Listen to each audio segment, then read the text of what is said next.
तो आज हम लोग बात करेंगे कि भारत के राष्ट्रपिता महात्मा गांधी जी के बारे में। दरअसल मेरा इंट्रोडक्शन सुन लीजिए। मेरा नाम मोहम्मद खुर्शीद आलम है। मैं बीटेक करता हूँ, 3rd ईयर मेरा कंप्लीट होने वाला है। तो मेन टॉपिक पे आते हैं कि महात्मा गांधी कौन था, कहाँ से था, क्या मतलब देश की आज़ादी में क्या था नहीं था, उसका थोड़ा समझाएंगे। हालांकि मतलब ये भारत के लिए बहुत ही इम्पोर्टेंट आदमी है जिसका जिक्र करने वाले हैं। महात्मा गांधी का जन्म 2 अक्टूबर 1869 ईस्वी को पोरबंदर गुजरात में हुआ। महात्मा गांधी जी के पिता का नाम करमचंद गांधी था। करमचंद गांधी बचपन में महात्मा गांधी का नाम ही मोहनदास करमचंद गांधी था।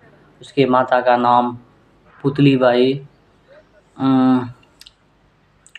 तो महात्मा गांधी स्टार्टिंग से ही मतलब एकदम नेचर का बहुत डिसिप्लिन मेंटेन थे और शर्मीले टाइप के थे। ना किसी से ज़्यादा बोलना, ना हंसना, अपना काम से ज़्यादा मतलब रखते थे।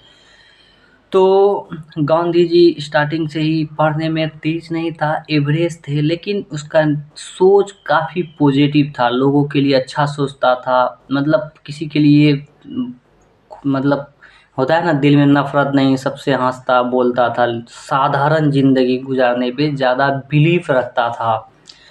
तो गांधी जी स्कूलिंग वगैरह किए। स्कूलिंग करने के बाद लंदन से वे मतलब अपना लॉ की पढ़ाई करे। लॉ की पढ़ाई करने के बाद इंडिया आए। इंडिया में आने के बाद तो वकालत, लॉ की पढ़ाई करने के बाद जाहिर सी बात है वकालत के लिए ही ना खोजेगा प्लेस ताकि वकालत करे। लेकिन कब गए लंदन ये बताते हैं। 1888 को लंदन गए। उसके बाद 1891 ईस्वी को यानी 1891 को लंदन से इंडिया आए। उसके बाद इसी के दौरान उसकी माँ पुतलीबाई की मतलब मृत्यु हो जाती है। हालांकि 2-3 महीने पहले होता है, लेकिन हमारे महात्मा गांधी जी को बताया नहीं जाता है ताकि पढ़ाई लॉस हो। देखिए लोग का घर में एजुकेशन को कितना अहमियत दे रहा है। इससे एक बात क्लियरली मतलब समझ में आता है कि आदमी को एजुकेशन में ज़्यादा प्रायोरिटी देना चाहिए। गांधी जी आने के बाद बहुत अफसोस में रहे। जाहिर सी बात है, किसी का माँ का मृत्यु हो जाए आदमी तो आसमान से गिर जाता है, तकलीफ में इतना जल्दी रिकवरी नहीं कर पाता है। लेकिन कुछ दिन तक हमारे महात्मा गांधी शोक मनाए। तब उन्होंने डिसाइड करे कि अब शोक मनाने से भी तो मतलब ज़िंदगी नहीं चलने वाला है। दरअसल उस टाइम में अंग्रेज़ों का राज था। 1891 को आए थे। तो उस टाइम में अंग्रेज ही हुकूमत कर रहे थे इंडिया में। उसके बाद गांधी जी मूव ऑन किया, मतलब आगे बढ़े ना, मतलब जो लॉ करे थे उसके बेस पे। हालांकि एवरेज फैमिली से थे तो पढ़ाई लिखाई मतलब उसको कमाना भी तो ज़रूरी था ना। तो गांधी जी को कोई दादा अब्दुल्ला करके मतलब साउथ अफ्रीका बुलाए। 1893 ईस्वी को साउथ अफ्रीका गए हमारे गांधी जी। 1893 ईस्वी को साउथ अफ्रीका गए। साउथ अफ्रीका में एक घटना घटता है कि जो बहुत ही मतलब अफसोसनक भी बोले और उसको एक मोटिवेशन भी बोले हमारे महात्मा गांधी जी को। दरअसल महात्मा का भी अर्थ बता देते हैं। महात्मा का अर्थ होता है महान आत्मा। कौन दिया था? रविंद्रनाथ टैगोर 1915 को। यानी महात्मा बोले तो समझना महान आत्मा, मतलब ऐसा लक़ब दी उसके सोच विचार। तो बताएंगे कि पाकिस्तान और इंडिया अलग हुआ, कभी नहीं चाहते थे अलग होने के लिए, लेकिन मजबूरन अलग हुआ। पहले हम लोग अपना टॉपिक कंप्लीट करते हैं। तो 1893 को उसका केस के लिए गए। गांधी जी ट्रेन में ट्रेवल कर रहे थे। वो इंडियन थे उस टाइम में भी। साउथ अफ्रीका में अंग्रेज का हुकूमत था, साउथ अफ्रीका भी गुलाम था अंग्रेज का। वहाँ भी ऐसे ही था। वहाँ गांधी जी मतलब जब ट्रेवल कर रहे थे ट्रेन में, उन्हें फर्स्ट क्लास टिकट होने के बावजूद इंडियन और काले गोरे की वजह से उसको ट्रेन से उतार दिया गया, ट्रेन से उतार कर बाहर फेंक दिया गया गांधी जी को। गांधी जी ने अप्रोच भी किया, मेरे पास टिकट है, ये कहाँ रूल है। बाद में गांधी जी मतलब जहाँ टिकट लिए उसका मेन जो होता है, मैंने उसको कहा कि कहाँ लिखा हुआ कि ये नहीं कर सकता है ट्रेवल। पढ़े लिखे थे, जाहिर सी बात है सवाल तो करेंगे ही। तो उसके बाद उन्होंने पैदल चलकर अपना मतलब यात्रा तय किया। तो उसके बाद 1893 से 1915 तक साउथ अफ्रीका में भी ऐसे ही चल रहे थे, इंडियन के साथ ये वो बर्ताव करते थे। वहाँ भी खूब लड़ाई लड़े इंडियन के लिए। 1915 ईस्वी में उसके एकदम करीबी, एकदम जिसको फॉलो करते थे, गोपाल कृष्ण गोखले ने लेटर लिखता है 1915 ईस्वी में। वो ये लिखता है कि भारत को उनकी ज़रूरत है आज़ादी के लिए। तो उनके लेटर पे वो आते हैं गांधी जी, उसके बाद फिर अपना देश के लिए काम करना शुरू कर देते हैं। हालांकि ब्रिटेन में, इंग्लैंड में, लंदन में पढ़े हुए लड़का जब इंडिया आता है बिल्कुल सिंपल हो जाते हैं, ताकि ये ना कहे कि गांधी जी बहुत अमीर है। मतलब वो उसको कोई ऐसा फील ही नहीं। अगर मान लीजिए लाखों लोग रह रहा है सिंपल, वो अगर पहन और के मतलब अच्छा फील नहीं होता है। लोगों को लगेगा ये अमीर है, बात करने से भी डरेगा। लेकिन इतना बड़े शख्सियत धोती पहन के लोगों को एक मैसेज दिया कि मुझे बड़ा ना समझो, मैं भी तुम्हारी तरह साधारण हूँ। लेकिन इसका सोच था, यानी कहता है ना, सिंपल लिविंग हाई थिंकिंग रखता था, बहुत हाई थिंकिंग था। कभी लड़ाई नहीं चाहता था, सच बोलता था, झूठ से नफरत करता था। ये थे हमारे महात्मा गांधी जी की क्वालिटी।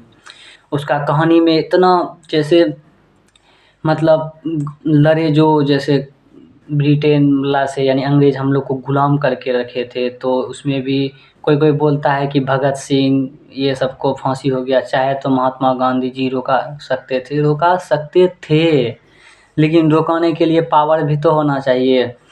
तो महात्मा गांधी जी कौन नहीं चाहता, हमको लगता है 100% कोशिश करे होंगे कि नहीं हो, उतना मौका भी तो मिले ना, अपॉर्चुनिटी। तो वो गरम दल का थे, ऐसा गरम नरम दल बोला जाता है। महात्मा गांधी जी नरम दल से थे और वो गरम दल से थे भगत सिंह। हालांकि उसका भी अच्छा खासा देश की आज़ादी में योगदान है, अपना जान दे दिए देश के लिए। लेकिन वो कोई काम जल्दी चाहते थे। भगत सिंह जी चाहते थे कि जल्दी आज़ादी मिले, लेट ना हो। इसी के वजह से उसको, वो अपने गुस्से को कंट्रोल नहीं रख पाए। तो उस टाइम में हुकूमत था, तो अंग्रेज़ों द्वारा उसे फांसी दे दी गई। तो ये नरम दल से जो जो थे गांधी जी हमारे, इन्होंने मतलब सत्य और अहिंसा के मतलब रास्ते पे चल के वो आज़ादी चाहते थे। सत्य और अहिंसा का क्या कहने का मतलब है, ये आपको समझाते हैं। सत्य और अहिंसा दरअसल ये होता है कि किसी का नुकसान भी ना हो और हम लोग आज़ादी भी ले लें, ये मेन सोच था। किसी का जान दे करके आज़ादी लेना, मतलब भाई जान तो जान होता है ना, उसका फ़िक्र था गांधी जी को। ऐसा नहीं, कौन नहीं चाहता है जल्दी आज़ादी मिले, हम लोग गुलामी से निकले। लेकिन गांधी जी ये चाहते थे कि किसी का जान, मतलब आवाम का तो जान जाएगा ही, नॉर्मल आदमी का जो लड़ेगा। तो हालांकि बहुत का गया भी है, ऐसा नहीं कि ऐसे बिना जान गए, लेकिन ये बहुत हद तक ट्राई करे कि जान नहीं जाए और हम लोग को आज़ादी मिले। तो ये सोच के साथ चलते थे। लेकिन बहुत लोगों को ये मतलब समझ में नहीं आ रहा था कि जान नहीं देंगे आज़ादी, मतलब जल्दी से जल्दी आज़ादी के चक्कर में कितना आदमी तो ये भी हो गए ना। तो उसके बाद जब ये स्ट्रगल करके 1947 को भारत आज़ाद हो गया, एक आज़ाद भारत हो गया, तो इसमें कोई सिस्टम नहीं था, कोई कानून नहीं था। यानी पंडित नेहरू, पंडित जवाहरलाल नेहरू जो पहला प्रधानमंत्री बने। हालांकि जिन्ना का कहना था हम प्रधानमंत्री बनेंगे। सरदार पटेल और पंडित नेहरू काफ़ी करीबी थे महात्मा गांधी जी के, काफ़ी सुनते थे, काफ़ी फॉलो करते थे। तो जिन्ना चाहता था मैं प्रधानमंत्री बनूं और ये पंडित जवाहरलाल नेहरू चाहता था मैं रहूं प्रधानमंत्री। जिन्ना इसलिए चाहता था कि मुस्लिम मेजॉरिटी भी है तो सारा मतलब पोजीशन नॉन मुस्लिम को नहीं होना चाहिए, हम प्रधानमंत्री। उसका मेन कहना था कि पाकिस्तान बनाओ जिसका प्रधानमंत्री हम बनेंगे, इंडिया का बनेगा पंडित जवाहरलाल नेहरू। हालांकि महात्मा गांधी कभी नहीं चाहते थे कि इंडिया मतलब अलग हो, पाकिस्तान अलग। वो चाहता था हिंदू मुस्लिम एक बहुत बड़ा हिस्सा है, सिख ईसाई।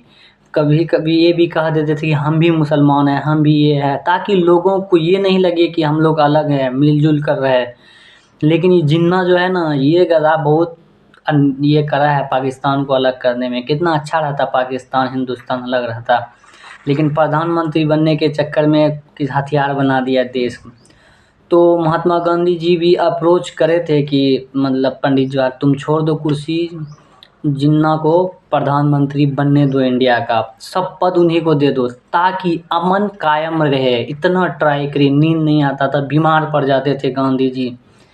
ऐसे ही मतलब बहुत ट्राई करे। ऐसा नहीं बोलता है महात्मा गांधी जी चाहते तो बंटवारा नहीं होता है। जो नहीं जानता है ना वही ये सब फालतू सब बात करता है। जो पढ़ेगा गांधी जी को ना उसका हालत खराब हो जाए। कभी नहीं चाहते थे गांधी जी। गांधी जी हमेशा चाहते थे कि हम लोग साथ रहे, साथ जिए, साथ मरे।